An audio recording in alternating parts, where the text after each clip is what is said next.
Bapak Ibu sekalian, sebelum duduk kembali, kita akan berfoto terlebih dahulu. Untuk panitia dan fotografer bisa dari atas panggung untuk pengambilan fotonya. Mana fotografer?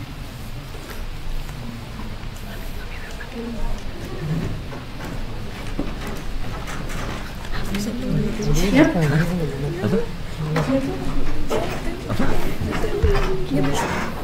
Satu, dua, tiga. Senyum. Satu, dua, tiga. Sudah? Terima kasih. Dipersilakan untuk duduk kembali.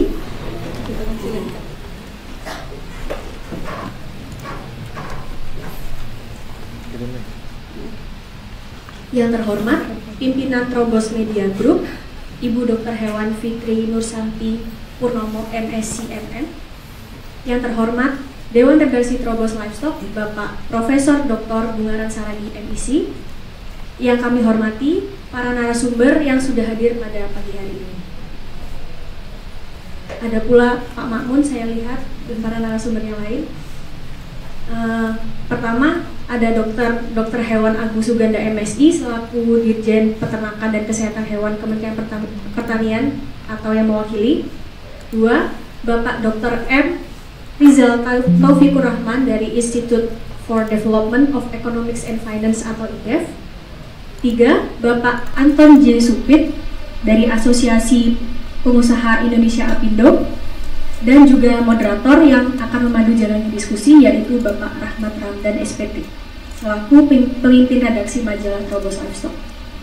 Tidak ketinggalan juga kepada Bapak Ibu, para pelaku usaha dan stakeholders perunggasan yang berbahagia. Puji dan syukur kita panjatkan kehadiran Allah Subhanahu wa Ta'ala, karena hanya atas kehendaknya kita dapat hadir pada acara Indonesia Poultry Club 2025 dengan membahas tema peluang dan tantangan industri perunggasan nasional menghadapi kesepakatan dagang Amerika. Indonesia Poultry Club 2025 dilaksanakan secara hybrid, disiarkan langsung via YouTube channel AgriSim TV dan melalui link Zoom. Kami ucapkan terima kasih kepada Bapak dan Ibu yang telah menghadiri acara ini baik secara offline maupun online. Izinkan saya, Rubella Kanida Miladia, selaku redaktur pelaksana majalah Trobos Livestock, untuk memandu acara hari ini dengan susunan acara sebagai berikut. 1. Sambutan dari pimpinan Trobos Media Group, Ibu Dr. Hewan Fitri Nursanti, MSc MM. 2. Keynote speaker oleh Dewan Redaksi Trobos Livestock, yaitu Bapak Profesor Dr. Bungaran Saragi, MIC. 3. Pemaparan materi oleh para narasumber yang dipandu oleh moderator. 4. Tanya jawab dan diskusi. 5. Penutup. Tidak lupa kami sampaikan bahwa Indonesia Poultry Club 2025 hari ini dapat terselenggara berkat dukungan PT Java Confit Indonesia Tbk, PT Calon Pokpan Indonesia Tbk, PT Sabta Karya Megah, PT Sido Agung Group, PT Seva Animal Health Indonesia, Gabungan Perusahaan Pembibitan Unggas atau GPPU, dan Gabungan Perusahaan Makanan Ternak atau GPMT. Sebagai official media partner acara hari ini, yaitu Trobos Livestock dan AgriSim TV, serta diorganize oleh Trobos Communication atau TICOM. Atas dukungan sponsor dan partisipasi dari semua pihak, kami mengucapkan banyak terima kasih. Semoga acara hari ini bisa bermanfaat ke depannya bagi perkembangan usaha perunggasan di Indonesia. Amin. Para hadirin yang berbahagia, melangkah ke acara pertama, mari kita dengarkan sambutan dari pimpinan Trobos Media Group, Ibu Dr. Hewan Fitri Nursanti, MSc MM. Pada beliau kami persilakan.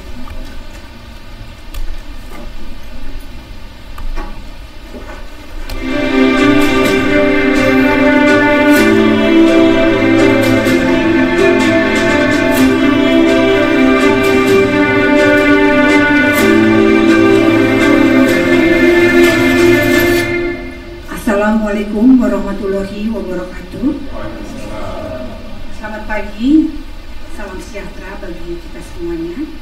Yang saya hormati Bapak Profesor Bungaran Saragi, Menteri Pertanian Republik Indonesia tahun 2000 sampai dengan 2004. yang berkenan hadir di sini untuk memantik diskusi. Bapak Dr. Agung Suganda, Dirjen Peternakan dan Kesehatan Hewan Kementerian Pertanian, yang dalam hal ini diwakili oleh Bapak Ma'mun, Direktur Hilirisasi dan Dirjen Peternakan dan Kesehatan Hewan Kementerian Pertanian.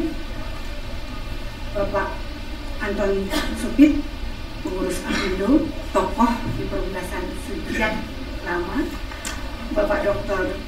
M. Rizal Taufikur Rahman, peneliti dari Indef, yang juga berlatar belakang ada peternakannya juga, sosok peternakan Pak Rizal. Kemudian moderator nanti akan adalah Mas Ramdan, beliau adalah pimpinan redaksi dari majalah Trobos. Bapak Ibu sekalian yang kami hormati, pertama-tama kita ucapkan syukur kehadirat Allah Subhanahu wa Ta'ala waktu pada pagi hari ini kita bisa berkumpul di sini dalam keadaan yang sehat. Sini sebenarnya kita mengangkat tema yang penting dalam event yang dilaksanakan oleh Trobos Indonesia Poultry Club, yaitu tantangan dan peluang industri perunggasan menghadapi kesepakatan dagang Amerika Serikat. Hadirin yang kami hormati, kebijakan perdagangan internasional pasti selalu membawa konsekuensi yang tidak sederhana, baik termasuk sektor pangan dan peternakan, termasuk perunggasan yang selama ini sudah berjalan swasembada kita, swasembada daging dan swasembada telur. Tentu saja ini merupakan pencapaian penting dalam ketahanan pangan nasional selama ini. Dalam kesempatan ini kami mohon maaf, sebenarnya Trobos sudah mengundang perwakilan dari Kementerian Koordinator Bidang Perekonomian serta Kementerian Perdagangan, khususnya Direktorat Jenderal Perdagangan Luar Negeri. Namun karena berbagai kesibukan, beliau berhalangan hadir pada pagi hari ini. Semoga tidak mengurangi bobot diskusi kita, karena di sini kita menghadirkan narasumber yang kompeten dalam bidang yang akan kita diskusikan bersama ini.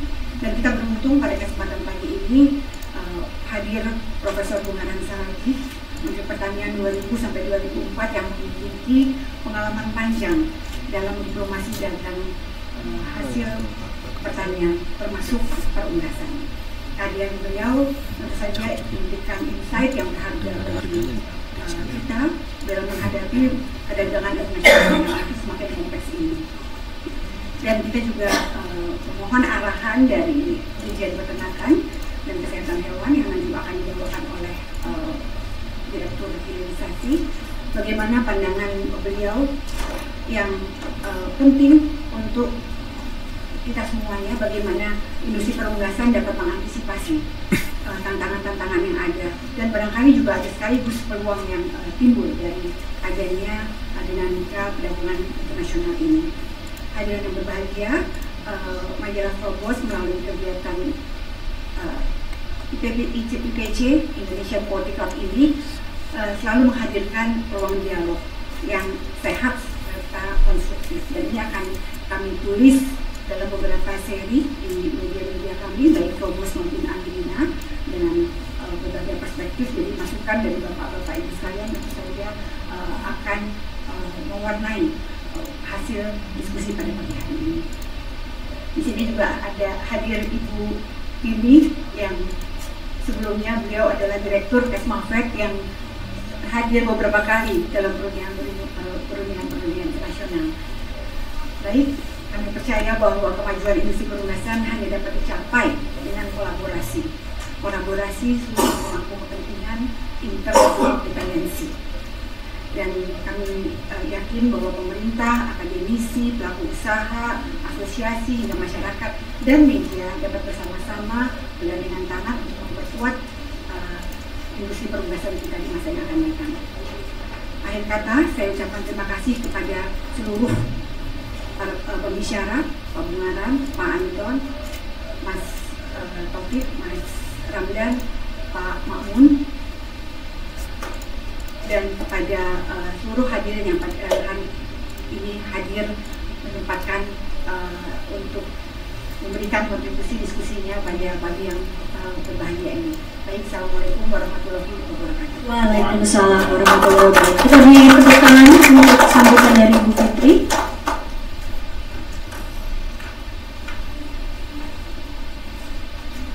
Selanjutnya, mari kita dengarkan keynote speaker oleh Bapak Profesor Dr. Bungaran Saragi MIC, di mana beliau merupakan Menteri Pertanian RI tahun 2000 sampai 2004. Selain sebagai pengamat agribisnis nasional, beliau juga merupakan guru besar dari IPB University. Beliau juga merupakan Dewan Redaksi majalah Trobos Livestock. Kepada Bapak Profesor Bungaran Saragi, kami persilakan.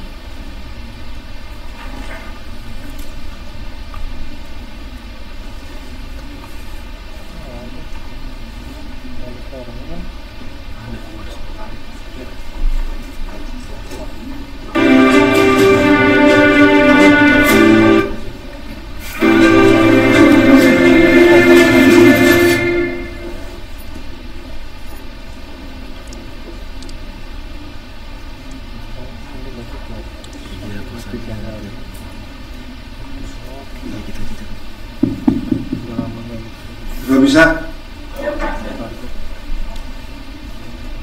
Selamat pagi. Horas.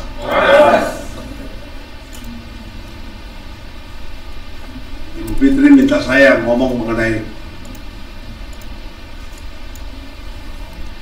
apa namanya itu, kesepakatan dagang dengan Amerika Serikat. Mengingatkan saya waktu saya di Kementerian Pertanian. Pada saat itu kita berhasil dengan diplomasi cara siantar. Sekarang datang lagi.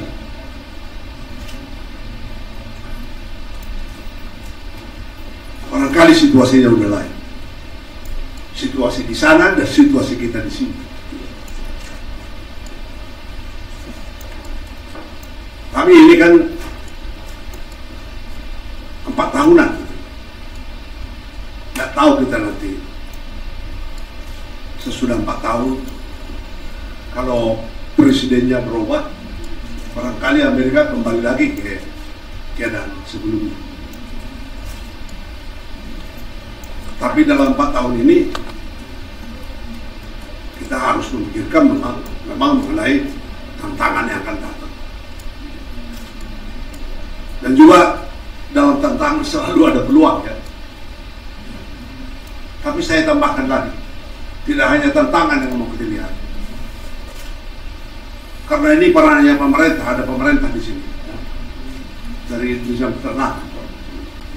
Kita harus melihat juga bagaimana strategi nasional kita. Dan bagaimana kebijakan khususnya pemerintah dan juga usaha bersama-sama untuk menghadapi tantangan ini. Saudara-saudara sekalian, Amerika Serikat adalah salah satu eksportir terbesar chicken leg quarter. Chicken leg quarter ini buat orang Amerika, saya 5 tahun di Amerika sekolah, nggak laku di sana. Tapi mahasiswa Indonesia justru diambil itu. Kalau orang Amerikanya nggak tahu, jadi nggak ada harganya. Ya, tapi itu sudah 50 tahun yang lalu. Nah, sekarang barangkali sudah ada perubahan. Karena nggak dikonsumsi di sana, lantas dijuallah kepada negara lain.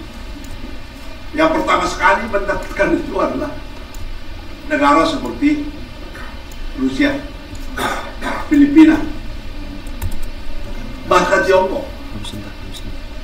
Pada saat itu industri poultry mereka hancur.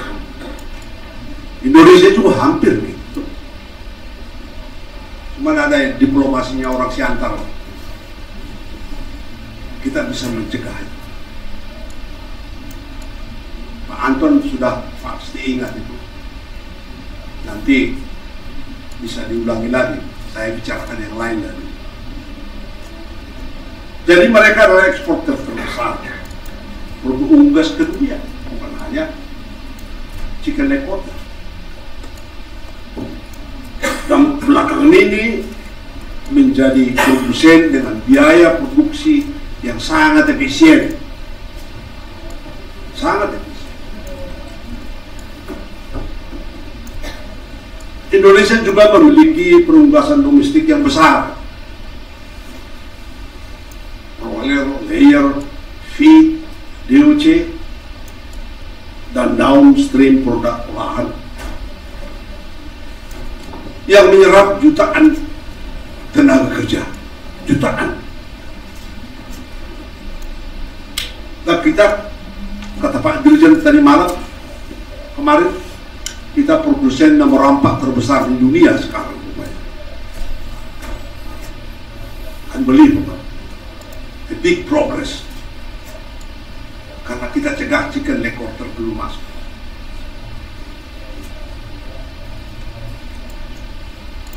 Kesepakatan dagang bilateral dan multilateral sekarang ini dengan Amerika Serikat, misalnya terkait WTO, itu tetap masih binding kalau belum pernah saya, atau perundingan tarif antar dua negara belakangan ini, itu yang kita alami. Berpotensi membuka pasar domestik Indonesia bagi produk unggas Amerika Serikat.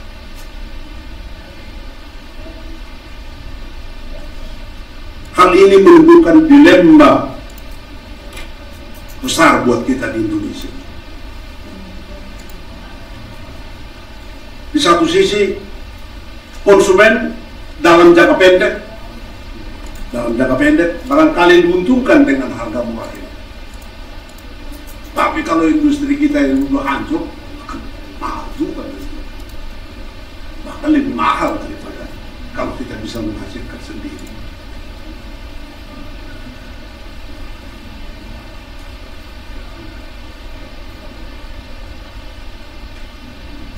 Jadi konsumen diuntungkan, tapi produsen domestik akan tertekan. Jangan-jangan seperti yang dialami oleh Rusia, China, dan China dulu, sewaktu mereka mengizinkan chicken leg quarter, dan kita bisa survive karena kita bisa mencegah chicken leg quarter masuk ke Indonesia. Saya melihat ada 5 tantangan utama di industri poultry kita.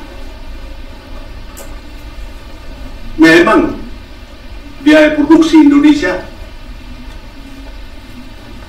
lebih tinggi daripada Amerika pada saat ini. Kenapa? Agar pakan masih menjadi 70% biaya produksi. Sangat dipengaruhi impor jagung, bungkit kedelai, dan lain-lain. Amerika Serikat unggul karena integrasi hulu hilir dan akses jagung dan soybean domestik yang murah. Ini tidak kita miliki.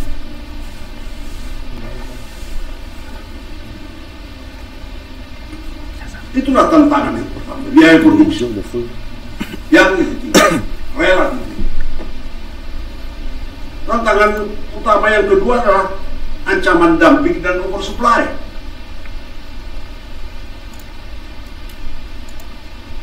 Produk chicken leg quarter, bagian ayam kurang populer di Amerika Serikat seperti yang saya katakan tadi, dijual murah ke negara tujuan ekspor ini. Jika masuk ke Indonesia, bisa merusak harga ayam lokal. Jadi konsumer enak, tapi produser akan menderita. Itulah tantangan yang kedua. Tantangan yang ketiga,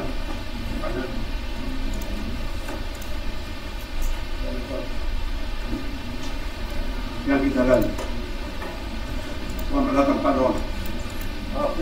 Harusnya dia di sini, bukan aku.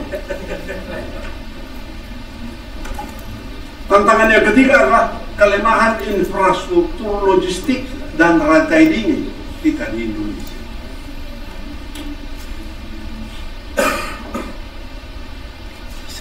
Distribusi unggas Indonesia masih berbasis wet market dengan rantai dingin terbatas. Produk impor Amerika Serikat dengan standar cold chain modern lebih kompetitif, khususnya di pasar urban kita. Itulah tantangan yang ketiga. Tantangan yang keempat, regulasi dan standar kesehatan.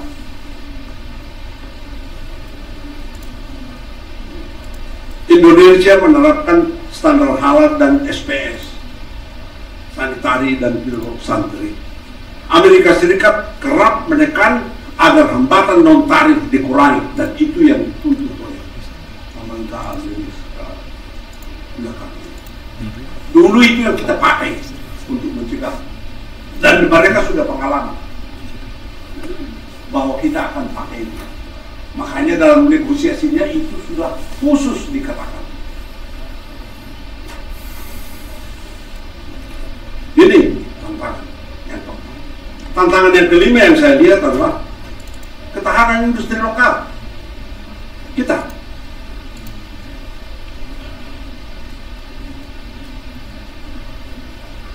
Industri DOC, feed, dan farm bisa terpukul jika impor tidak dikelola dengan baik. Risiko PHK massal di sektor peternakan rakyat akan luar biasa. Ini kalian dari Kementerian Pertanian harus hati-hati. You have a very big job.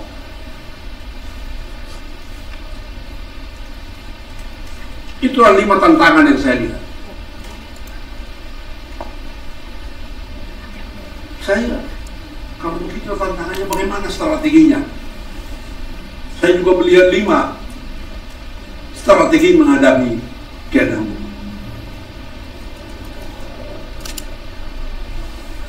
Yang pertama, mau tidak mau, suka tidak suka, harus ada peningkatan efisiensi produksi ayam domestik. Nggak bisa diundur-undur. Penguatan industri pakan yang paling utama.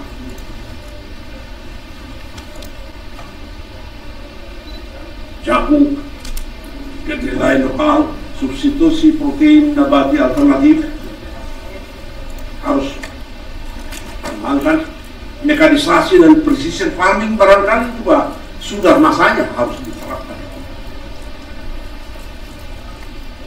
Dan yang tidak kalah pentingnya adalah integrasi hulu hilir, feed, DOC, farm, slaughterhouse, dan olahan.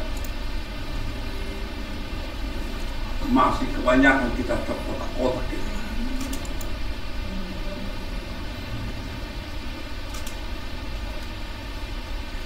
Dulu waktu saya di pasar Minggu, kemitraannya bisa terjadi karena sukarelanya industri poultry yang besar. Kenapa? Karena belajar dari 98. Tahun 98 itu grandparent chickennya juga dirampok orang.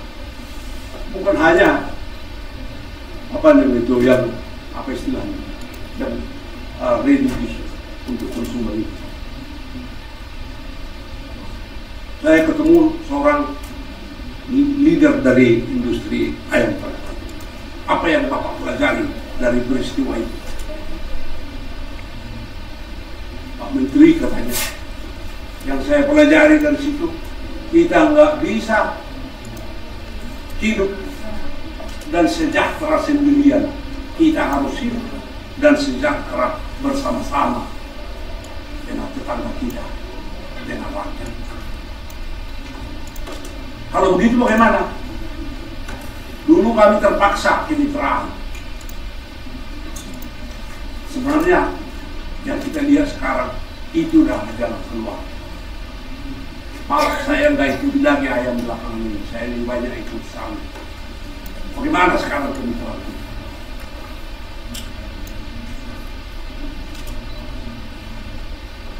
You evaluate yourself.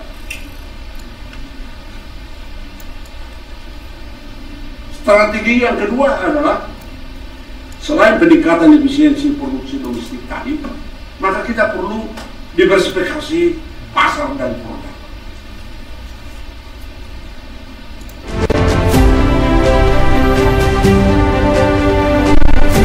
Mendorong ekspor juga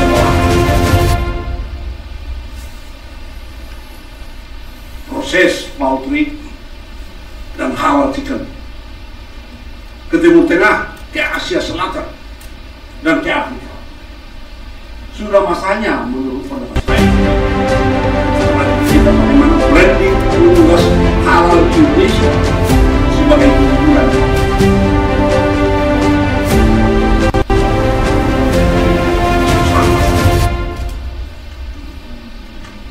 Dan ini juga sejalan dengan program pemerintah hilirisasi kan.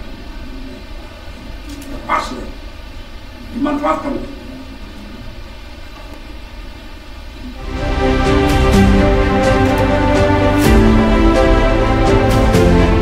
Dan ketiga, kita harus cari jalan-jalan perlindungan industri melalui kebijakan tarif dan non-tarif.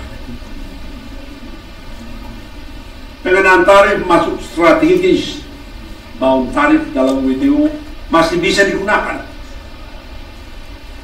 Jangan terus ngalah ini negosiator.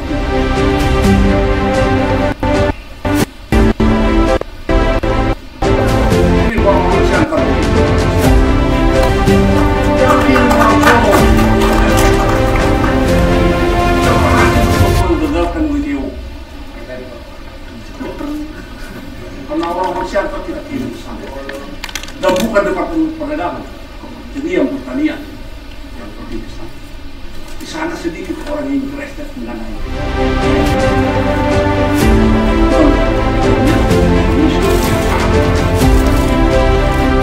kalau kita area kalian mesti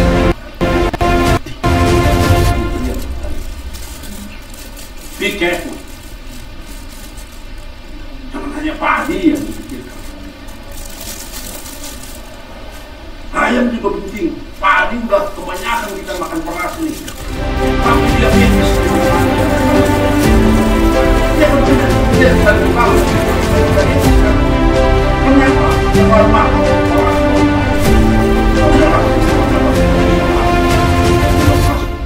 Bukan beras coklat tapi kalau opung dia katanya makan beras coklat. Kalau kita sekarang sudah beras putih, kaya kalori yang ada, vitamin, kemudian protein sudah hilang. Ini ayam sekarang kita butuh protein, kita butuh lemak. Yang paling mungkin kita butuh ayam ini. Karena berikan perhatian khusus kepada ayam ini.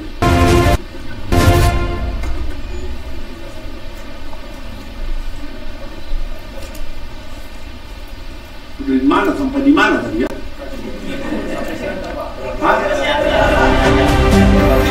Nah, kebijakan tadi.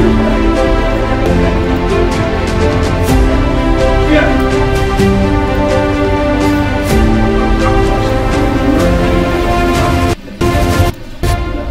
Lain ngomong aku sekarang suka lupa. Padahal sudah ada di sini. Coba dipikirkan untuk instrumen perlindungan industri lokal.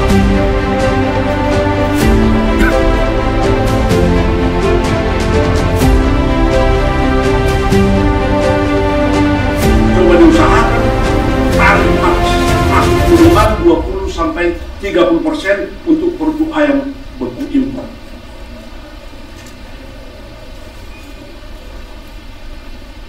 Kuota terbatas untuk impor tertentu.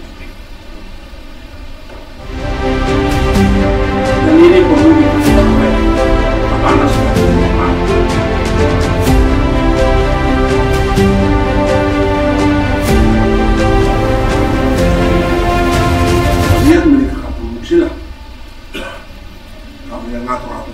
ya baguslah sama Bulog.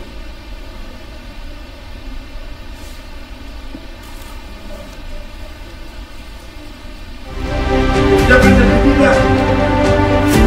Harus kita tingkatkan daya saing Indonesia.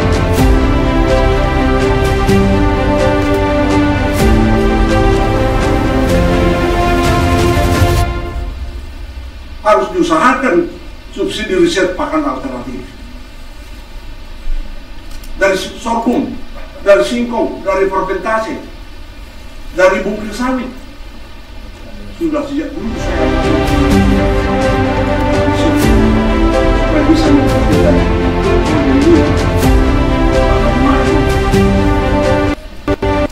ya bukan pekerjaan ekonomi itu pekerjaan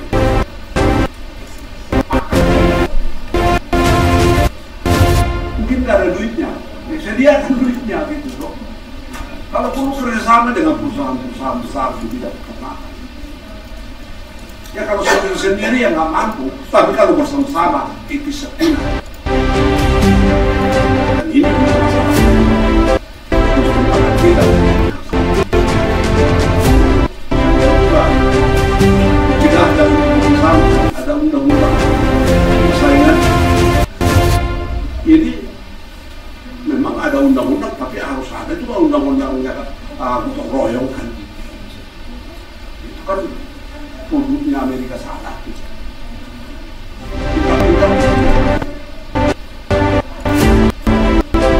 Jadi peningkatan daya saing ini menjadi sangat penting sekali. Tidak hanya untuk mencegah orang tapi juga kita bisa keluar kompetisi.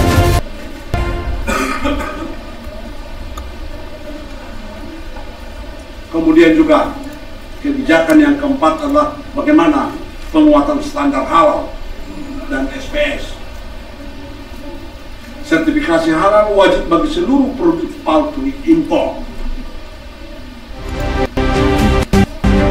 Jadi dulu kita bisa mencegah tahun 2000.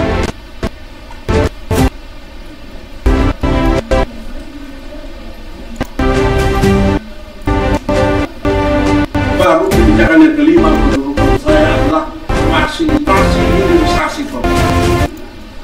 Manfaatkan program pemerintah. Ada justifikasi.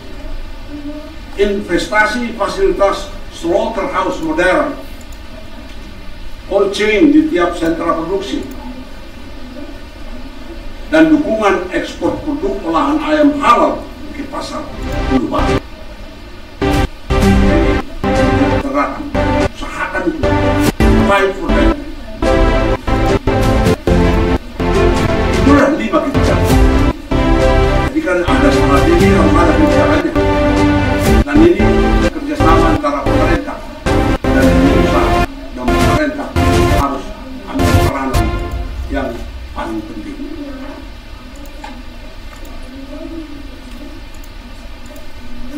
Jadi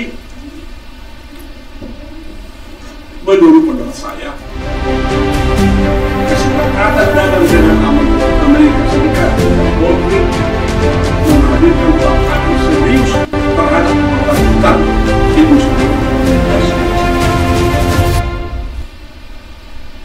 Namun juga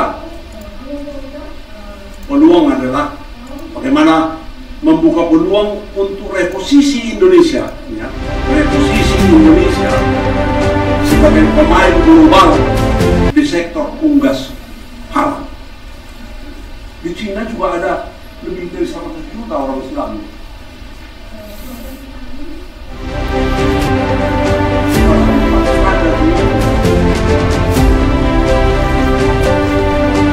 Kalau kita hanya bekerja kecil, maka kita harus atur diri kita supaya kita itu bisa offensif.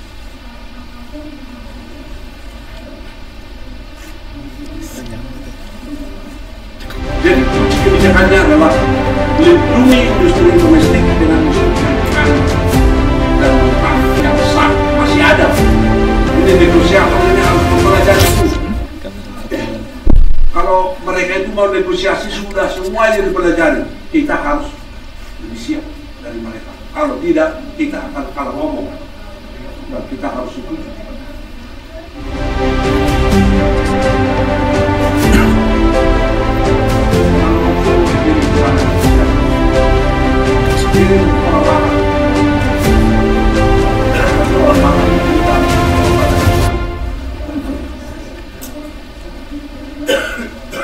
Kemudian dorong efisiensi dan hilirisasi industri unggas nasional, itu kunci.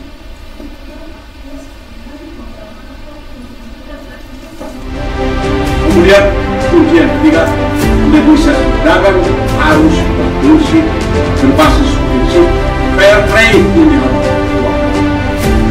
dan timbal balik.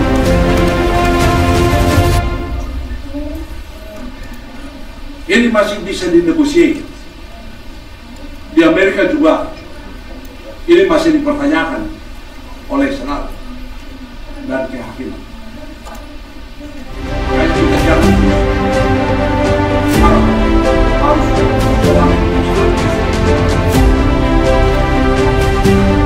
baru kunci yang lain, jadikan Arab Saudi sebagai brand nasional unggulan di pasar global. Nah, itulah pengantar saya untuk kita diskusikan nanti oleh pembicara. Dan harus lebih kritis lagi. Kalau saya sudah kadang-kadang aja datang ke sini gitu. Kalau kalian kan itu pekerjaan kalian sehari-hari. Saya hanya membuka pikiran saya. Terima kasih.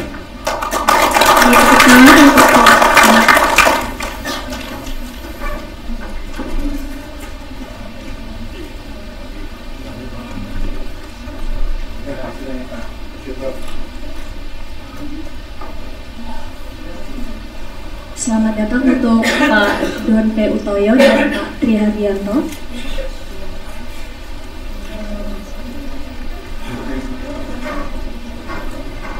Indonesia dan Amerika Serikat telah menyepakati penurunan tarif dari 32% menjadi 19% untuk produk Indonesia yang masuk ke Amerika Serikat per 16 Juli 2025 lalu. Sebaliknya, tarif ekspor dari Amerika Serikat ke Indonesia hanya 0%. Dengan tarif 0% masuknya produk Amerika Serikat, termasuk produk pertanian ke Indonesia, dikhawatirkan produk-produk pelugasan seperti chicken leg quarter atau CLQ dapat membanjiri pasar dalam negeri. Diketahui bahwa harga CLQ di Amerika Serikat lebih murah, ditambah lagi dengan tarif 0%, menjadikan harganya jauh di bawah produk unggas dalam negeri. Kebijakan tarif ini juga dikhawatirkan berpengaruh pada komoditas jagung nasional. Akibatnya, jagung pakan dalam negeri akan kalah bersaing karena harganya lebih tinggi dari jagung impor asal Amerika Serikat. Oleh sebab itu, dalam 3 jam ke depan, kita akan mendengarkan ulasan dari para pakar yang telah hadir bersama kita. Selanjutnya, kami hadirkan diskusi bersama para narasumber yang akan dimoderatori oleh Bapak Rahmat Ramdan SPT. Beliau merupakan pemimpin redaksi majalah Trogos Livestock yang juga aktif dalam berbagai organisasi seperti ISPI, Gapuspindo, HPDKI, dan LIPI. Kami persilakan untuk Bapak Rahmat Ramdan SPT untuk naik ke atas panggung.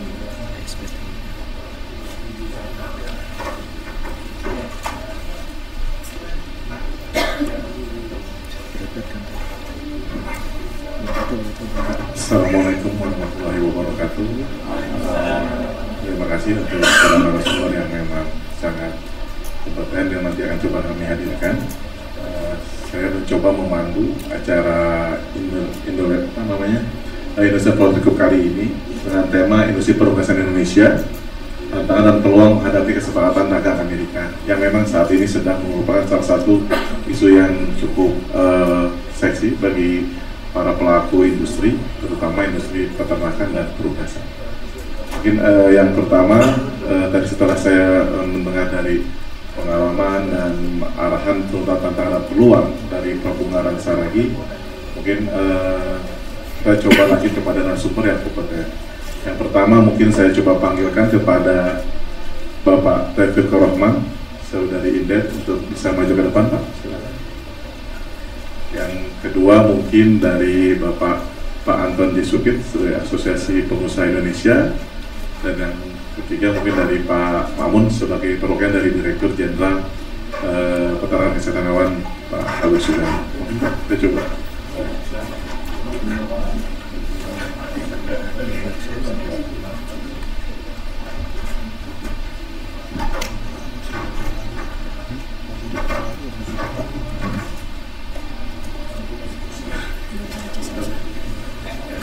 Nanti kopinya Pak.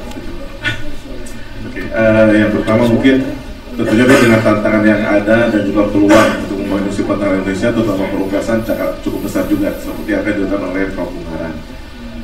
Nah, mungkin saat ini kita coba dengarkan sumber dari yang kompeten, yang sangat kompeten terkait isu tersebut. Yang pertama kita persilakan dari Pak Taufikur Rahman. Saya coba bacakan CV-nya terlebih dahulu.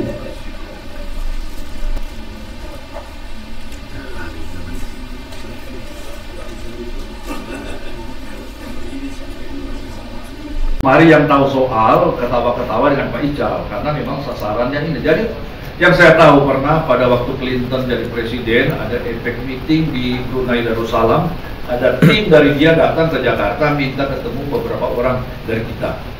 Dia ingin tahu industri padat karya kita bagaimana. Nah, saya minta tolong karena jujur saja saya bicara dengan beberapa deputi Menko sebelum meeting dengan Menko pada saat itu yang dengan masalah tarif ini. Saya bilang kalau jujur dalam beberapa hal kita berterima kasih kepada Trump. Kita kesel dengan tarif, tetapi begini, yang Trump kritik juga mengenai non tarif barrier kita kritik juga, Pak. Ini kebijakan perdagangan kita ini juga banyak hal yang tidak benar, Pak, yang harus dirumuskan kembali. Kita juga tidak bisa seperti orang DPR dulu, mereka yang ngomong saya dengar dan mereka itu tiba masa tiba akal. Di demo langsung kebijakan keluar. Nah ini kan yang terjadi sekarang begitu, tanpa berpikir efek nanti ke depan. Nah, di Amerika ini daripada waktu datang tim ketemu kita, saya titip ini Clinton mau ke sini, you bisa nggak titip seperti Pak Wijoyo nitip IMF kalau mau ngomong ke Pak Harto, kalau mau ngomong ke presiden kita untuk ini dirubah semacam itu. Saya kira peneliti juga tahu itu. Dia bilang nggak bisa. Kali ini kita punya agenda yang sudah cukup banyak. Jadi kalau presiden mereka ke luar negeri, para industriawan sana atau sektor-sektor yang penting datang ke nanti sekolah bicarakan. Dan itu tugas kepala negara sebenarnya untuk menjadi salesman bagi negara dia. Nah oleh karena itu saya kira beginilah, saya singkat kata karena saya ingin bicara yang ada menarik yang dikatakan Profesor Bungkaran tadi dengan Pak Rizal.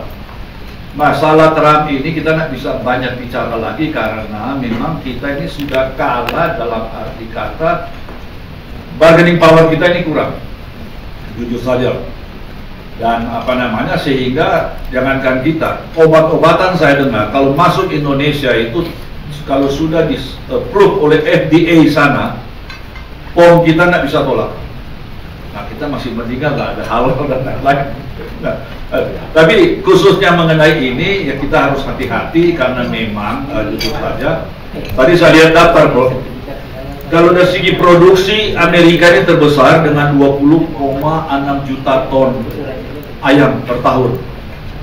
Kalau kita bicara 20% saja paha ayam itu artinya ada 4 juta ton paha ayam, sudah melebihi seluruh nasional kita produksi setahun. Nah, kenapa ini kita takut dengan paha ayam? Karena memang kebiasaan yang dikatakan Prof. Bungkaran tadi, orang Amerika terutama kulit putih tidak suka paha ayam, bukan karena ini dipelesetkan lagi oleh orang yang tidak paham karena disuntik hormon dan lain-lain, bukan itu. Ini hanya soal selera. Di rumah ini kita happy karena istri lebih suka paha ayam, saya suka dada. Jadi tidak jadi masalah. Nah, tapi ada orang yang memang ya di mana-mana ya paha ayam dan lain-lain. Nah, di sana memang karena kebiasaan. Tetapi satu ekor ayam yang mungkin $1 lebih, saya tahu berapa persis. Nanti mungkin Mas Dawami bisa lebih menjelaskan berapa satu ekor ayam. Tetapi karena dia lebih prefer dada ayam, sehingga kalau dia beli parting hanya dada saja 1 kilo itu bisa $3-4. Sehingga paha ayam menjadi inferior product. Jadi bukan waste, tapi inferior product yang dikonsumsi oleh orang-orang kulit hitam dan Hispanic dan Asia. Jadi jumlahnya tidak banyak. Nah, kalau dia punya produksi 4 juta ton chicken leg quarter, lantas konsumsinya cuma ya taruhlah beberapa ratus ribu ton saja, sisanya perlu pelemparan. Karena itu ribut dengan Rusia, dengan kita dan seterusnya. Nah, ini yang akan menjadi persoalan. Tapi kalau kita pelajari, kalau kita lihat Thailand dan Filipina, bahaya masuk, tetapi tidak dominan. Yang persoalan yang sebenarnya saya ingin sudah dulu yang mengenai tarif. Jangan khawatir, kita melalui Apindo sudah menyurat dan mengingatkan kepada Menko Perekonomian, karena tim Perumins itu dipimpin oleh Pak Edi, Deputi yang untuk bidang luar negeri. Beliau ini orang mantan Deplu dari Kementerian Luar Negeri. Jadi tetap kita ada follow up. Tadi juga saya bisik-bisik dengan Pak Mahmud supaya kita dengan PKH kalau ada masukan kita bisa memberikan mereka, karena kalau tidak diingatkan susah juga. Saya kira bukti ini pengalaman di WTO itu kalau mereka datang itu dengan dokumen itu yang wah sudah berkoper-koper gitu. Nah kalau kita datang lain-kali tangan kosong, ini kan dari asal bilang pokoknya ini kan yang susah. Kalau kita sudah berunding secara internasional. Oleh karena itu kalau menyangkut ayam kita akan berusaha supaya jangan ayam, tapi yang pertama diusulkan adalah sapi. Jadi sapi mungkin sudah ada, mungkin Pak Mahmud akan jelaskan. Jadi kompensasi. Nah memang ini begini, yang diperlukan adalah di samping substansi. Saya ingat kita dulu pernah berkenalan dengan seorang atasé pertanian US Embassy, Pak Donsi, Dennis ya. Sebelum Dennis pulang ke Amerika, dia minta mau ketemu saya. Dan hari itu adalah hari terakhir. Saya kebetulan rapat di Dirjen PKH. Saya lagi rapat dan nanti selesai sebelum makan siang.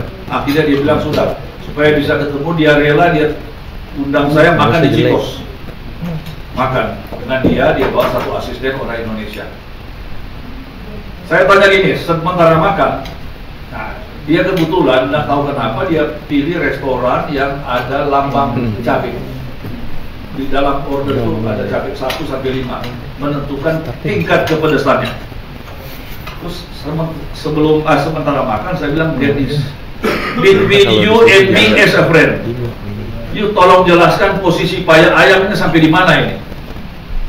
Karena pertanyaannya serius, dia langsung taruh sendok dan garpunya, Mr. Anton, between you and me as a friend. You kasih tahu you punya pemerintah. Kirim pelobi yang hebat. Dia sebut salah satu Prof. Bungaran, seperti Pak Bungaran, bicara dengan pemerintah kita di Washington. Sekarang para lawyer sedang bekerja. Once they start, you cannot stop them. Artinya pelobi ini penting, karena kita tidak bisa paksa pokoknya begini. Ya itu urusan kita. Dia lebih berpikir kepentingan nasional. Ada joke, seorang profesor, nah ini sorry bukan profesor, melamar menjadi duta besar untuk dijadikan duta besar di Amerika, di negara yang ada hubungan. Jadi duta besar Amerika untuk luar negeri. Karena profesor excellent, hebat. Pertanyaan terakhir, kalau terjadi kudeta di negara itu, sikap Anda bagaimana? Wah, dia mikir diam dan dia bilang harus pikir sana sini. Ternyata tidak lulus. Berapa hari karena penasaran, dia datang lagi. Kenapa saya tidak lulus? Penguji bilang begini, kalau terjadi kudeta, you jangan banyak pikir. Kepentingan Amerika ada di mana? Pakistan satu contoh. Begitu musyawarah kudeta, Amerika bela dia. Padahal dia ini negara demokrasi, Amerikanya kan. Artinya kepentingan nasional kita ini di mana ini? Nah, kalau kita bicara ayam dengan stunting yang sekarang itu menjadi katakanlah prioritas utama pemerintah kita, dengan sekian juta orang bekerja, ini tentunya menjadi sangat strategis buat kita. Dan selalu Prof. Bungaran katakan protein hewani, Pak Don juga selalu ulangi, yang paling murah dan paling gampang didapat adalah ayam dan telur. Nah, tadi Pak Mahmud bisikin kita, mungkin PR kita juga buat Pak Dawani, bahwa tolong kita pakai universitas untuk bikin studi. Jadi jangan kita sendiri datang hanya mengatakan kepada pemerintah ini penting, apalagi kalau datang pengusaha. Jadi datang sebagai pengusaha karena takut rugi kan. Tapi studi yang bisa menjelaskan kenapa ayam dan telur ini strategis. Karena kalau komoditi seperti sepatu dan garment, kalau seandainya mati pun paling pengangguran dan lain. Tapi kalau ayam dan telur ini tidak bisa kita produksi sendiri, artinya ketergantungan impor dan pasti akan lebih mahal dan tentunya konsumsinya akan mempengaruhi kepada yang lain. Nah, oleh karena itu, saya kira PR buat kita sekarang tentunya kita berharap pemerintah kita akan berupaya melalui Apindo ini kita lagi fight supaya betul-betul ayam dan telur ini ya jangan menjadi subjek untuk dibicarakan sebagai masuk di dalam katakan perundingan. Nah, yang paling penting adalah bagaimana di dalam negeri, dan ini message untuk pemerintah. Pertama, kalau kita tidak bisa bikin efisien, ini akan susah seperti diingatkan Perputaran tadi dan Mbak Rizal. Kita lihat aja dengan pertama pakan ternak. Pakan ternak ini kan harga ayam ditentukan 70% oleh harga pakan. Pakan itu sendiri ditentukan jagung. Kalau ke jagung kosong kita tidak boleh impor dan harus impor melalui BUMN, ini kan tanpa kos. Jadi untuk apa menambah biaya padahal kita mesti menekan. Kalau impor gandum harus melalui berdikari. Nah, ini juga yang jadi soal. Jadi kalau kita mau bikin efisien, satu contoh dirjen yang lama Pak Syukur dengan Wamen Pak Rusman kalau salah, yang dari BTS ngajak ke Jepang, Pak Don juga ikut kan. Bukti ini waktu itu kita pergi untuk membuka band yang oleh Jepang karena ada flu burung. Akhirnya setuju, tapi dia ketawa si Jepang ini. China dan Thailand datang sudah sekian tahun lalu, mereka sudah impor. Kalian kok baru datang? Ini salah satu contoh bagaimana lambatnya kita ya, karena harus ada B2B dulu. Eksplisit dikatakan si Jepang ini. Kita ini mengimpor ayam dari Thailand $1 miliar, dari China $1 miliar, dari Brasil $200 juta, jadi 2,2. Dia bilang kita ini sebenarnya ingin mengalihkan impor kita dari China ke Indonesia, tapi persoalan, nah ini yang menjadi soal yang kita harap pemerintah juga menjadi konsiderasi pemerintah, Pak Mamun. Pak Teddy Rahmat mengajarkan kita, dia ini seorang pengusaha yang sukses. Kalau bicara komoditas ada 3 faktor. Pertama itu ada pasar atau tidak. Kalau bicara ayam dalam negeri pasarnya tinggi, luar negeri juga ya tadi. Yang Jepang aja $2 miliar lebih ya.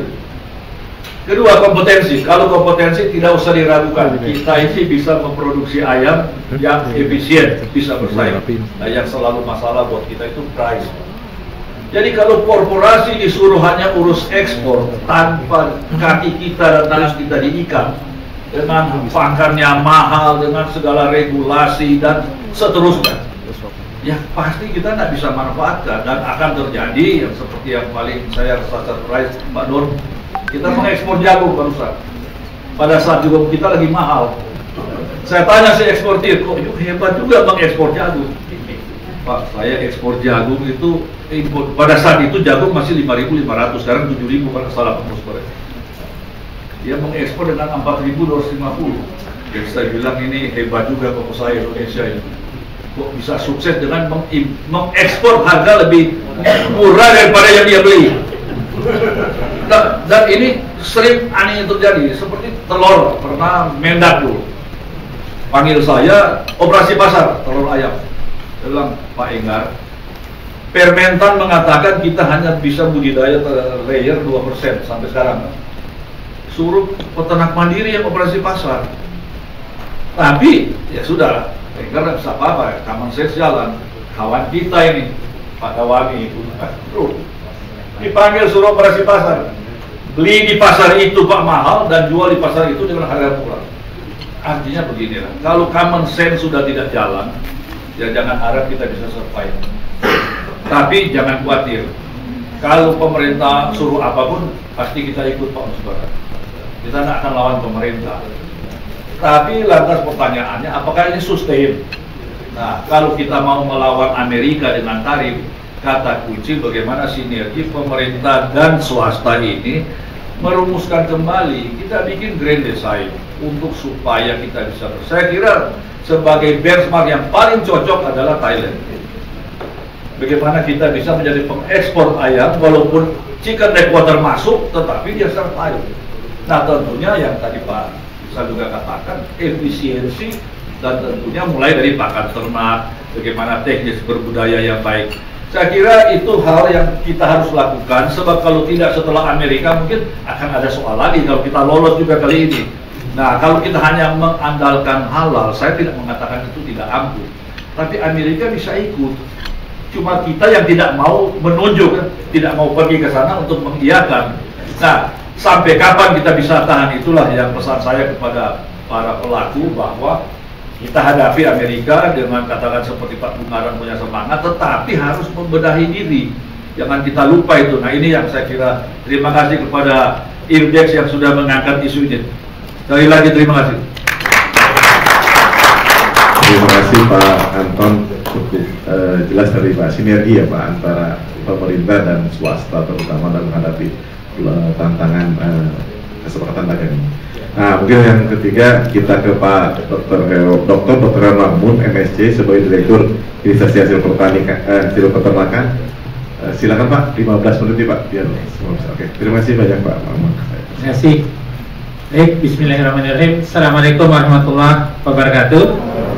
Selamat pagi Bapak Ibu sekalian yang kami hormati dan banggakan, Bapak Menteri Pertanian pada masanya sekaligus Ketua Dewan Redaksi Trobos Group ya, Pak Prof. Dr. Insinyur Bungaran Saragih MEC, dan para narasumber dari INDER, Pak Anton, Bapak Ibu Direktur juga pada masanya ini, ada Pak Don, ada Bu Tini, teman-teman asosiasi, Pak Dawami dan teman-teman, Pak Musbar dan teman-teman mahasiswa juga.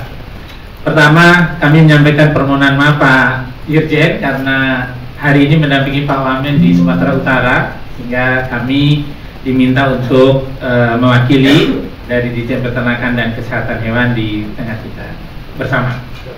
Bapak Ibu sekalian, tadi sangat menarik, kami catat dengan baik tadi arahan Pak Prof, ada 5 tantangan, 5 strategi, ada juga kata-kata kunci di dalam melaksanakan kebijakan terkait dengan tantangan atau peluang dan tantangan industri perunggasan nasional terhadap kesepakatan dagang dengan AS ini. Bapak Ibu sekalian, kita lihat sedikit begitu sebagai background kita, seperti apa kondisi perunggasan.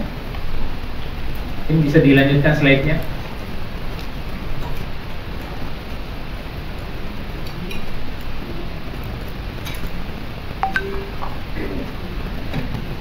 Jadi di dalam negeri Bapak Ibu sekalian, kita ada 2 yang surplus, ada 2 juga komoditi utamanya yang juga minus. Yang surplus itu adalah ayam. Dilanjutkan ini slide-nya.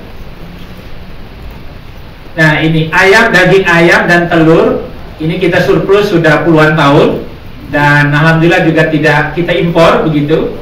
Dan dengan tidak impor pun kita tidak ada impor, kita surplus, dan alhamdulillah keterjangkauannya juga dari Aceh sampai Papua. Ini menjadi kebanggaan kita lah. Kalau kita sampaikan pada teman-teman, sebetulnya harkat dan martabatnya peternakan dan kesehatan hewan itu ditentukan di ayam ini. Karena nanti kita lihat Bapak Ibu sekalian, preferensi konsumsi masyarakat kita terhadap ayam ya. Lihat lagi yang kedua, yang tadi Mas. Oh. Nah, ini surplus kita untuk daging ayam bisa 300.000 ton. Ini sudah ditantang sama Pak Anton dan kawan-kawan produksinya. Bahkan kadang-kadang ditahan ya Pak Anton ya.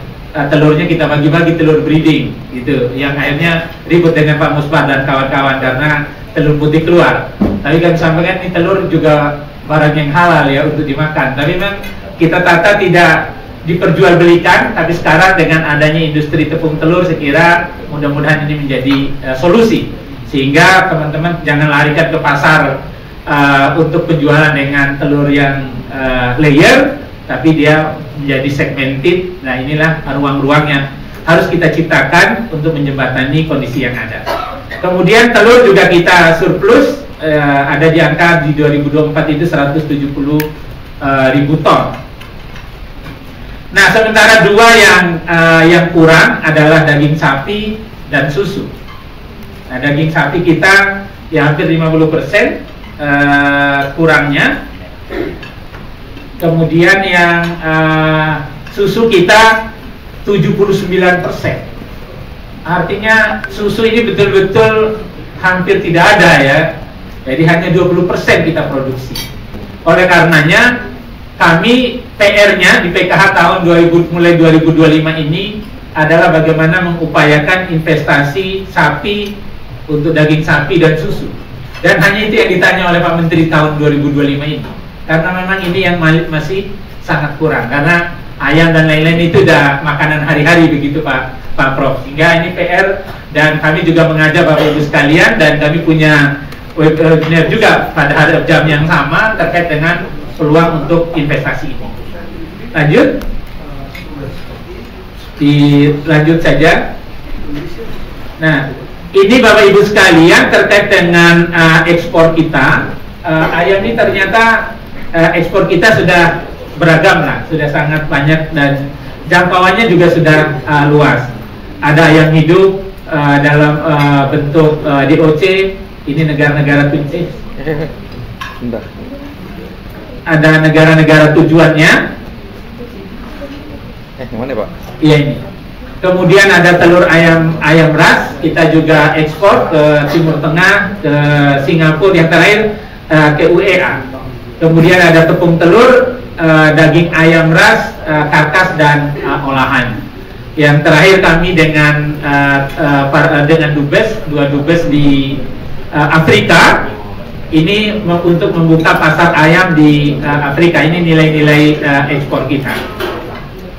Ternyata ekspor yang paling besar nilainya itu adalah ya dari sisi apa, bumbu kaldu begitu ya, dari ayam. Itu nilainya yang sangat besar di produksi kita.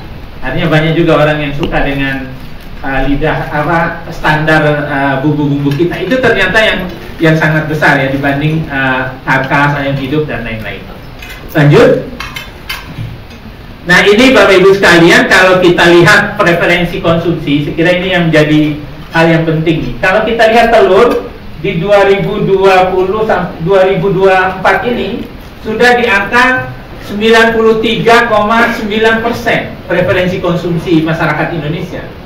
Artinya hampir seluruh rumah tangga di Indonesia ini tidak ditemukan telur di dalamnya, hampir tidak ada rumah yang tidak ditemukan. Jadi begitu besar konsumsi telur di Indonesia, artinya rumah tangga kita. Dan ini kalau terjadi guncangan, ini akan menjadi masalah juga besar buat Indonesia. Karena kebutuhan protein hewaninya, suportif utamanya dan yang paling tinggi dikonsumsi adalah daging ayam dan telur. Daging ayam ada di angka 66%. Sehingga guncangan sekecil apapun, ini selalu kita hadir bersama-sama begitu untuk menyelesaikannya, karena tadi sudah menjadi konsumsi pokok masyarakat Indonesia. Lanjut. Nah, ini Bapak Ibu sekalian, kesepakatan dagang nih yang terakhir. Ini baru kami dapat, ternyata unggas ini masuk di dalam bagian yang dinegosiasikan. Baru masuk minggu kemarin Pak Prof. Jadi kami baru tahu itu pada hari Kamis, dan langsung kami telepon salah satu timnya, Asdep, masih orang Batak juga, negosiator kita Pak Prof gitu. Jadi kita kontak karena saat minggu kemarin sedang di Amerika, dan kami juga kaget karena tidak pernah diajak bicara sebelumnya, tiba-tiba sudah muncul klausul terkait dengan poultry. Dan CLQ itu, CLQ-nya ada di dalam artikel yang khusus juga gitu. Sudah langsung bunyi begitu, terstatement di dalamnya. Ini menjadi, karena kemarin ada masukan dari kami, sehingga ini dibawa pulang kembali.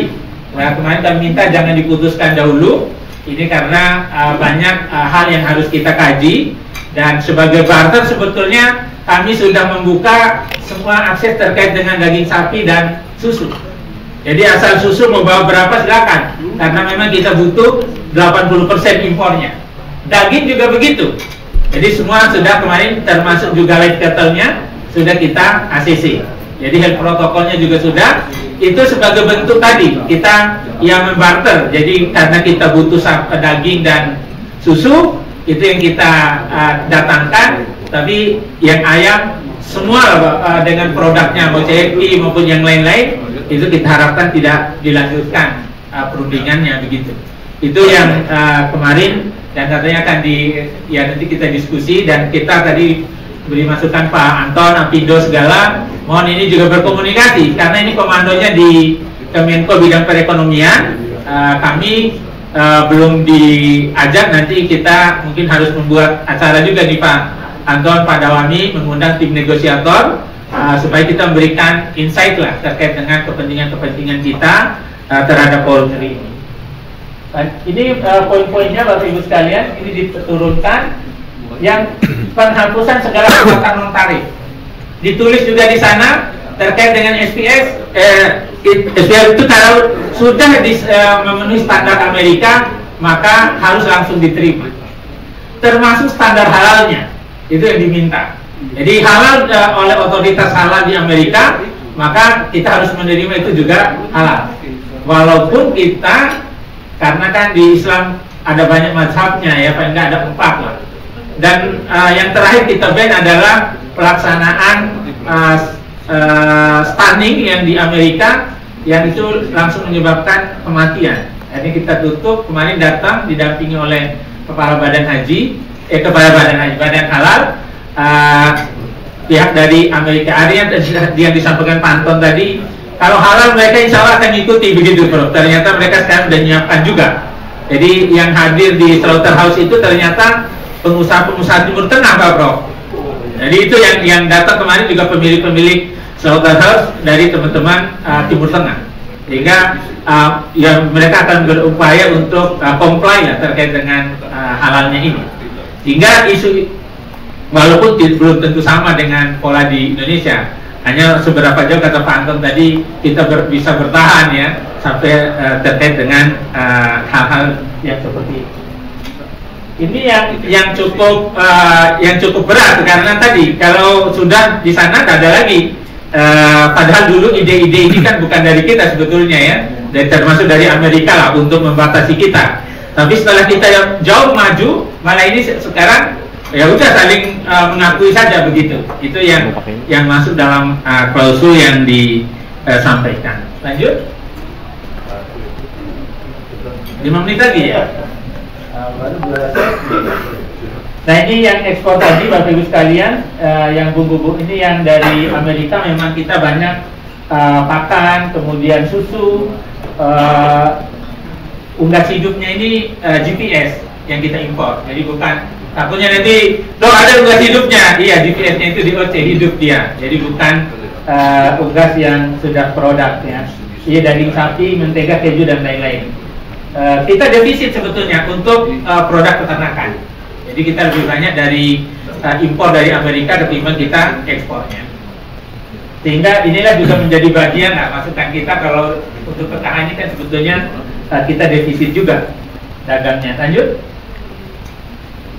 Nah ini kalau kita lihat market share Amerika juga ke negara-negara lain ya, untuk ekspor kakaknya memang sampai ke area negara Asia kelihatannya belum nyampe begitu untuk ini. Lanjut. Nah ini masalah harga tadi. Jadi kalau harga karkas sebetulnya kita masih bisa bersaing kalau dari harga karkasnya. Tapi kalau ya saya kita karena preferensi ya. Jadi orang Indonesia, anak-anak kita ini hobinya makannya paha ayam dibanding dada. Sementara orang Amerika hobinya dada, buangnya pahanya. Nah, ini yang jadi masalah ini. Jadi di kita harga paha itu kan di supermarket itu kan mahal ya. Nah sehingga tadi kalau itu datang ini dapat murah, nah ini menjadi problem buat kita. Lanjut. Ya ini yang CFP dari Amerika ini di dunia. Jadi nomor 1 itu ternyata Brasil, nomor 2-nya adalah Amerika untuk CFP. Kemudian tujuan impornya di negara-negara ini yang ke Asia ya baru Vietnam ya, dan Filipina di sini. Lanjut. Nah ini kami coba juga di marketplace-nya. Ini perbandingan harganya. Kalau tidak ada tarifnya, ya tergantung logistik saja. Jadi kalau kita lihat harganya tipis sekali gitu. Jadi antara selisihnya tidak terlalu jauh. Nah tantangan efisiensi tadi menjadi hal yang paling ya harus kita lakukan ke depan. Lanjut. Nah ini tantangan kita Bapak Ibu sekalian nih, kalau harganya lebih mahal di Indonesia daripada di sana tentu ya. Jadi kalau 0% tadi ya Pak Anton dan kawan-kawan berat di kita ini Pak. Jadi kalau ini berat nih. Oleh karenanya kita harus sama-sama untuk ada asosiasi, kita harus sama-sama memberikan masukan kepada tim negosiator kita agar betul-betul poultry ini sambil kita merapikan di dalam negeri efisiensi dan lain-lain tadi, ya ini juga harus bertahan seperti yang dilakukan Pak Prof. Bungaran pada masanya, sehingga ada kesempatan bagi kita untuk terus memperbaiki efisiensi dalam berproduksi. Lanjut. Ya ini market share di dunia ya, Amerika nomor 5. Lanjut. Ini untuk telur. Bapak Ibu sekalian, kalau selisih harga, saya kira kalau telur jauh ya, jadi kita lebih murah telurnya Pak Musbar nih. Jadi karena kemarin juga terjadi shortage juga telur di Amerika Serikat karena adanya avian influenza, dan oleh karenanya kita juga menjadi salah satu model di dunia dengan menerapkan vaksinasi avian influenza, karena banyak negara yang tidak menerapkan vaksinasi, dan itu menjadi alat untuk dalam SDM-nya untuk membatasi impor dari negara lain karena mereka bebas tanpa vaksinasi, dan kita melakukannya dengan vaksinasi, dan sekarang di world juga diakui sekarang dan didorong malahan agar negara-negara yang ada avian influenza melakukan vaksinasi. Lanjut. Ya ini peluang kita di sini ya. Lanjut saja sampai terus. Ya ini produksi tadi yang disampaikan Bu Tini, yang sekarang kan ada produk-produk yang seperti case free, ada omega 3, dan alhamdulillah kita sedang menyiapkan itu supaya klaim tadi betul-betul ada sertifikatnya, terakui, teruji gitu, memenuhi standar. Saya kira ini juga segmen-segmen yang harus diciptakan sehingga tadi pasar-pasar juga terbuka lagi. Lanjut. Nah kesimpulan ini Bapak Ibu sekalian, kebijakan paket perdagangan Indonesia AS secara umum Indonesia mendapat ya keuntungan karena sudah diturunkan ya dibanding negara-negara yang lain. Kemudian peluang untuk meningkatkan ekspor unggas berupa produk daging unggas, dan terutama tadi yang dalam bentuk bumbu ya dari rasa unggas. Kemudian mempunyai peluang untuk mengisi seperti tadi produk-produk yang khusus. Ini saya kira yang untuk sapi itu dengan seluas-luasnya. Mudah-mudahan ini bisa, dan ya tentu kita harus terus berjuang sampai kemudian keputusan akhirnya. Saya kira itu Bapak Ibu sekalian, dan terakhir kami sedang menyusun bersama DPR perlindungan terhadap produsen dan konsumen. Itu melalui dengan harga ya, seperti HET begitu Pak Anton. Jadi harga ada, kalau selama ini konsumen harga eceran tertinggi. Nah sekarang kita sudah masukkan klausul harga eceran sehingga tidak ada predatory pricing yang Bapak Ibu keluhkan selama ini. Dan kemarin Pak Menteri memimpin langsung ini dan sudah berkomunikasi juga dengan bagian hukum di DPR begitu, yang komisi istilahnya apa, komisi yang peraturan-peraturan prolegnas ya, balik ya, badan legislatif itu dengan Pak Ketua Badan Legislatif ini juga sudah disampaikan. Nah mudah-mudahan teman-teman asosiasi perlindungan buat produsen dan juga untuk konsumen kita. Kira itu, terima kasih. Assalamualaikum warahmatullahi wabarakatuh dan selamat pagi. Terima kasih Pak Dr. Mamun atas presentasinya. Mungkin selanjutnya karena di sini ada beberapa tokoh perunggasan nasional juga, ada Pak Tri dari Gopan, Pak Dawami dari GPPU, Pak Musbar dari Binsar, dari HKT ya Pak, terus dari Pak Prof. Don dari FMPI. Mungkin saya bisa meminta beberapa masukan atau saran tanggapan dari Pak, mungkin kita mulai dari Pak Dawami dulu sebagai Ketua GPPU Pak, terkait benar Pak.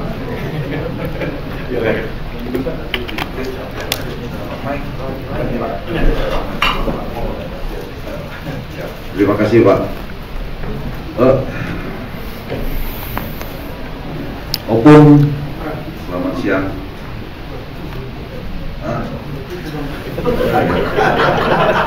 Tapi kan kalau saya rambut yang di sini yang putih, Opung kan semuanya sudah putih rambutnya. Pak Don, Bapak-bapak semua yang ada di depan dan rekan-rekan semua. Menarik Pak Makmun, terutama nanti mungkin saya banyak pertanyaan untuk Bapak. Yang disampaikan oleh Bapak-bapak bicara sebelumnya, ada beberapa catatan yang menurut saya sedikit kontradiktif, ya. Jadi antara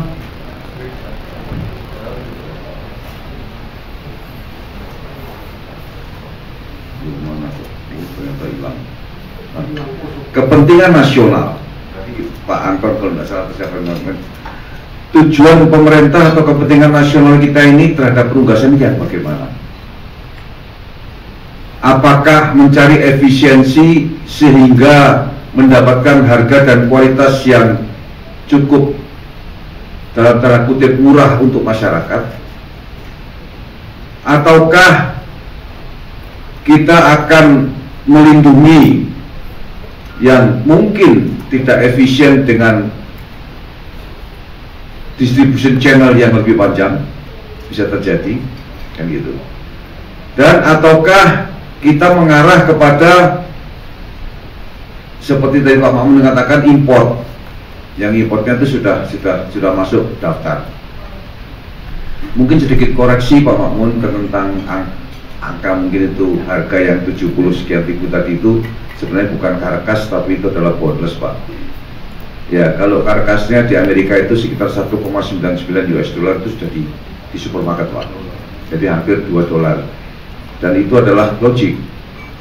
Karena di sana license juga sedikit lebih murah. Dan kalau karkas dengan konstanta 1,8 aja untungnya sudah besar ke RPA. Itu sedikit koreksi saya Pak, tidak apa-apa.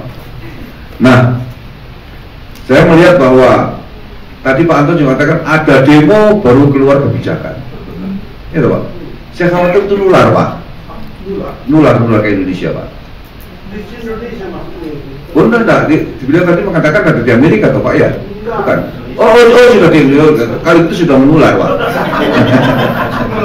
Ya. Sehingga jadi yang Pak Anton katakan jangan sampai kita mengambil satu kebijakan untuk short term. Saya kok sedikit sepakat dengan itu Pak. Memang kalau saya berpikir bahwa kita memang harus melindungi masyarakat kita, tapi kita juga melindungi konsumen kita yang jauh lebih besar. Harus semuanya adalah terlindungi. Terus ada sistem seperti NPG Pak. Saya mendengar saja Pak, NPG awalnya kebetulan saya juga ikut nego terhadap petinggi-petinggi yang pada saat itu saya dipanggil ke rumahnya dia Pak, pejabat yang sering keluar di TV tapi saya tidak sebut namanya. Kalau Pak Bungkaran pasti tahu lah Pak ya. Nah, jadi itu dia mengatakan saya mau NPG nanti itu ambil ayamnya langsung dari petani ke ternak. Saya bilang saya setuju. Saya mau NPG itu langsung dipotong oleh peternak-peternak tradisional di sekitar NPG. Gitu loh. Saya bilang kalau itu saya kurang setuju. Karena apa?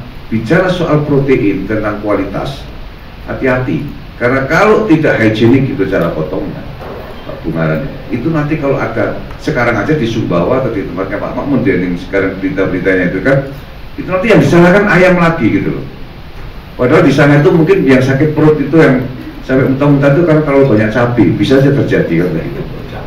Ya itu Pak ya. Itu. Nah, hal-hal seperti ini saya juga mendengar aktivitas dari NPG ini yang dalam tanda kutip sebenarnya efeknya terhadap permintaan ayam itu tidak begitu signifikan ada. Apalagi sekarang harga ayam mahal. Bapak tahu enggak bahwa yang punya MBG itu marah-marah? Harga kan ayam lagi naik, marah-marah Pak, karena harganya naik. Dia minta turun kan, yang peternak juga nggak bisa dong. Ya nggak? Karena nggak bisa, nanti akhirnya apa? Mengorbankan quality. Dikasih ayam suwir keturunan orang Jogja. Jogja kan kalau makan gudeg ayam suwir.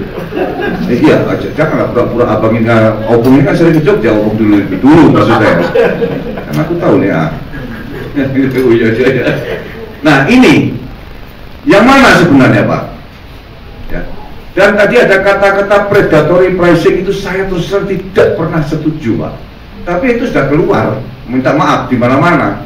Tidak ada Pak satupun niatan pengusaha siapapun juga yang ada di Indonesia ini untuk menghancurkan rekannya atau apa, tidak ada. Tapi keseimbangan supply demand itulah yang menentukan masalah harga, terutama kalau itu labor. Jadi predatory pricing saya kok tidak sepakat, ya. Kita masih oversupply.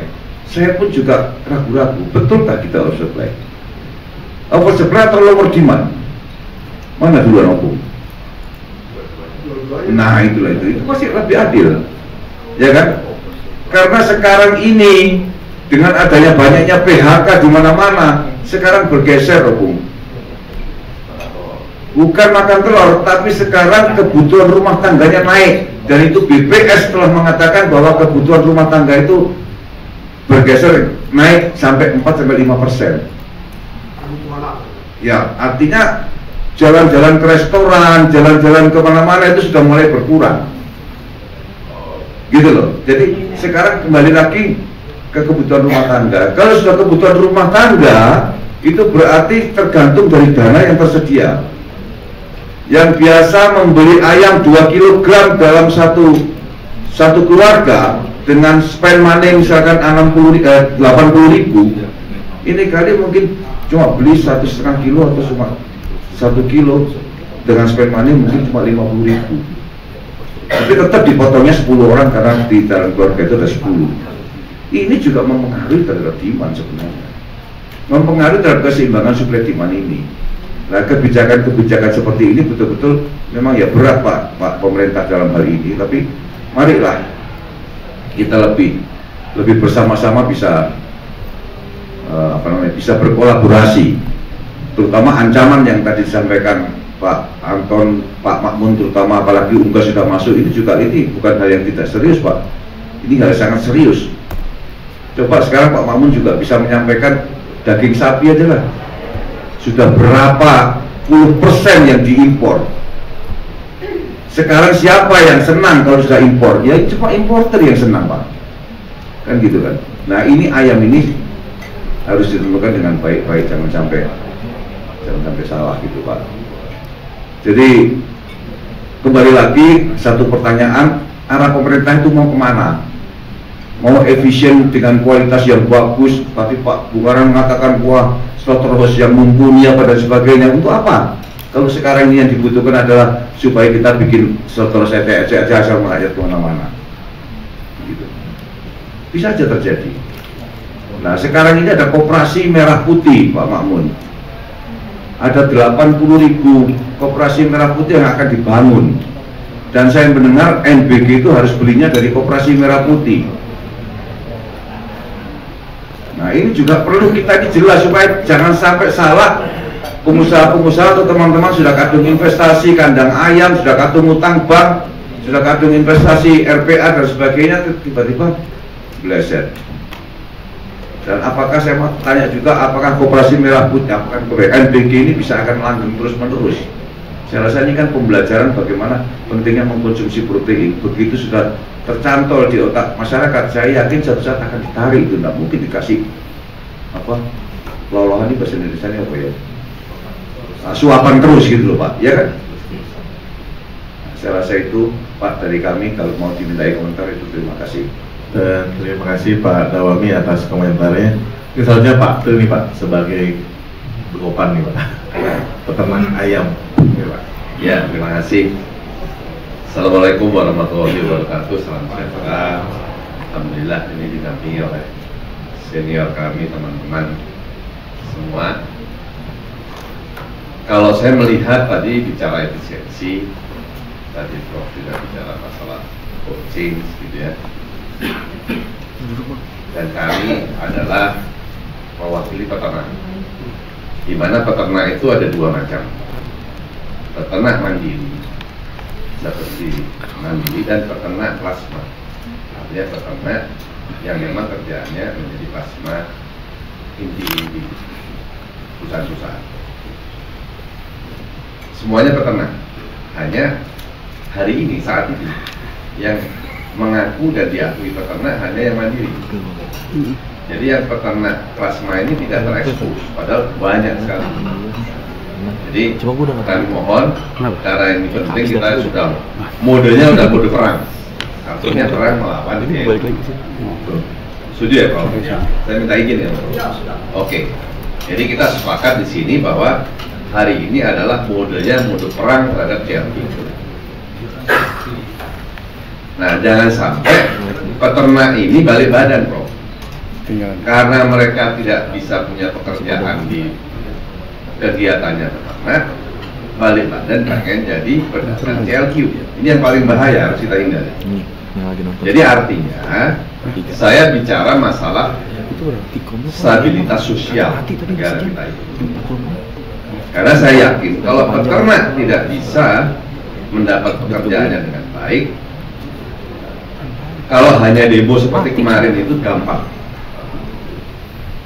Karena apa? Mereka tidak hanya sebagai peternak sendiri, multiplier efeknya itu kan ke sopir, ke pedagang warung, ke kuli angkut, itu banyak.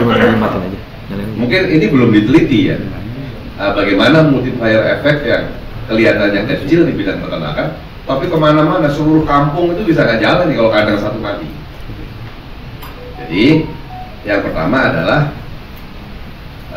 kita harus merukunkan antara peternak inti dan plasma. Dan peternak plasma pun harus diekspos bahwa mereka peternak Indonesia sama dengan peternak mandiri. Mungkin ini. Yang kedua, kalau bicara efisiensi, kita melihat bahwa tadi Pak Mamun betul bahwa kita dikatakan oversupply, apalagi sedang lower demand. Tapi penyediaan GPS-nya naik terus. Kemarin turun sebentar, terus dinaik-naikin terus dan tidak merata. Jadi kan kita boleh naik, tapi ada pemerataan. Kira-kira pemerintah kan itu. Nah, itu juga mohon untuk dipikirkan supaya jangan nanti ayamnya kebanyakan terus. Kita mau ngomong efisiensi dari mana kalau terlalu banyak? Jadi yang kami tekankan bahwa yang belum dibahas sebetulnya adalah WTO kita bisa kalah kalau tidak ngomong stabilitas nasional. Kalau sampai katakanlah ada KFC di sini, ada McD di sini, yang Amerika. Mungkin kalau kemarin masalah Israel itu hanya boykot. Tapi kalau ini sudah ngomong CLQ yang akan menghabisi peternak plasma dan mandiri ini, bisa terbakar itu semua. Ya mohon maaf, bukan saya yang provokasi ya, tapi ini analisa karena saya bekas pendemo terbesar di Indonesia. Dan jangan salah, demo itu saya dibiayai oleh perusahaan peternakan juga. Lawannya, Pak. Kira-kira ya, saya baru ngaku hari ini. Jadi kekuatan daripada peternak tidak hanya dari peternak, banyak kepentingan di situ yang kita bisa bawa sehingga bisa besar, kan? Jadi pemerintah harus yakin, Pak Mamun, peternak ini bisa berkembang.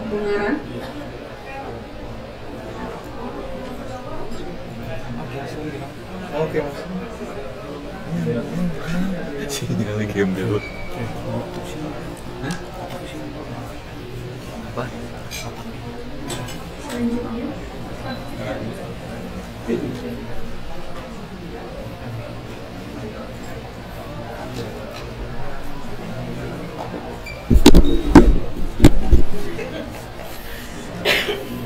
kemudian untuk Pak Rizal.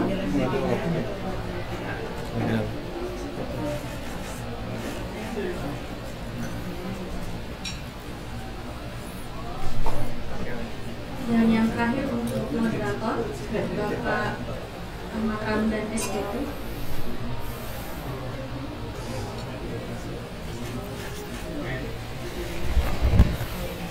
Silakan untuk berfoto bersama.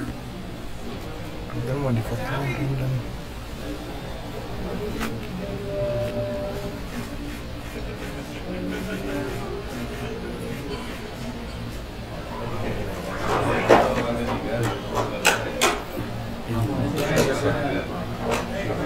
iya, nggak ada email, nggak ada login di sini, nggak ada login email di sini. Baik. Ya, si Jepri minta. Bapak Ibu yang kami hormati, akhirnya sampailah kita ke penghujung acara hari ini. Kami ucapkan terima kasih sekali lagi atas kehadiran, partisipasi serta semangat Bapak Ibu sekalian dalam mengikuti acara hari ini sampai selesai. Kembali kami sampaikan terima kasih kepada PT Java Konfit Indonesia Tbk, PT Carupok Pan Indonesia Tbk, PT Sabta Karya Megah, PT Sido Agung Group, PT Seva Animal Health Indonesia, Gabungan Perusahaan Mitra Gas atau GPPU, dan Gabungan Perusahaan Makanan Ternak atas dukungannya untuk acara IPC 2025. Sebagai penutup, kami mohon maaf bila pada acara hari ini terdapat hal-hal yang kurang berkenan, dan saya Rudala Karinda Miladia selaku redaktur pelaksana majalah Probos Livestock memohon maaf jika terdapat kesalahan maupun kata maupun perbuatan. Maju terus peternakan Indonesia. Terima kasih. Wassalamualaikum warahmatullahi wabarakatuh. Waalaikumsalam. Udah. Iya. Udah selesai ini live-nya, bubaran ini. Air gula mana ya? Ini ada karet ya?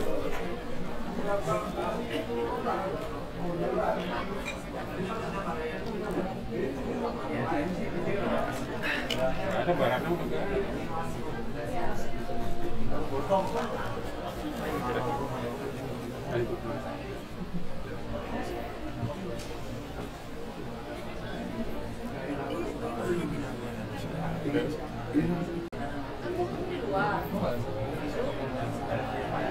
Enggak, Mas.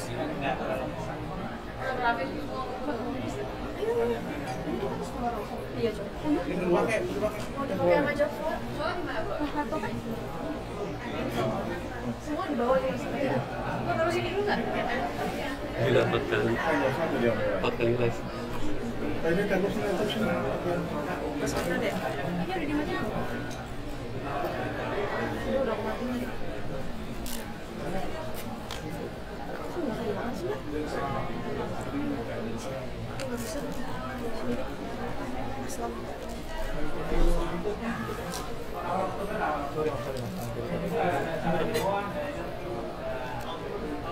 Ini di bawah.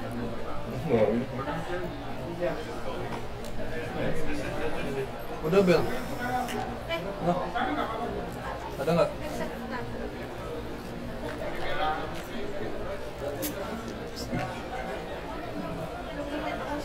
Udah.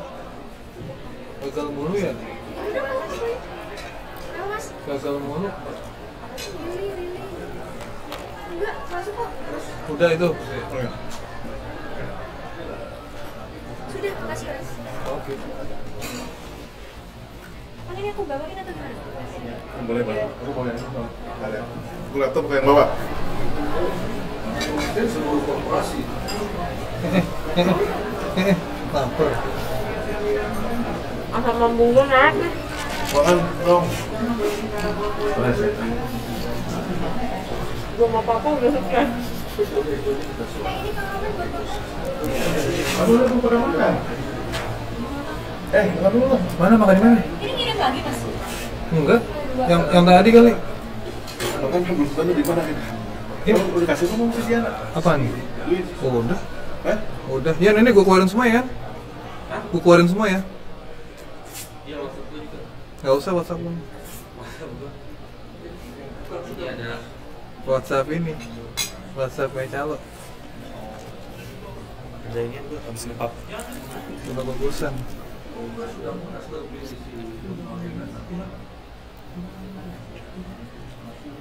Udah gini dong nih. Gini dong. Deg-degannya doang. Tulisnya mau gitu dulu. Deg-degannya doang ini bisa apa kagak ya? Udah lama nggak keluar. Gue balik kanan ya? Ya? Main lagi. Ada apa lagi? Nggak ada apa-apa makanya gue balik kanan.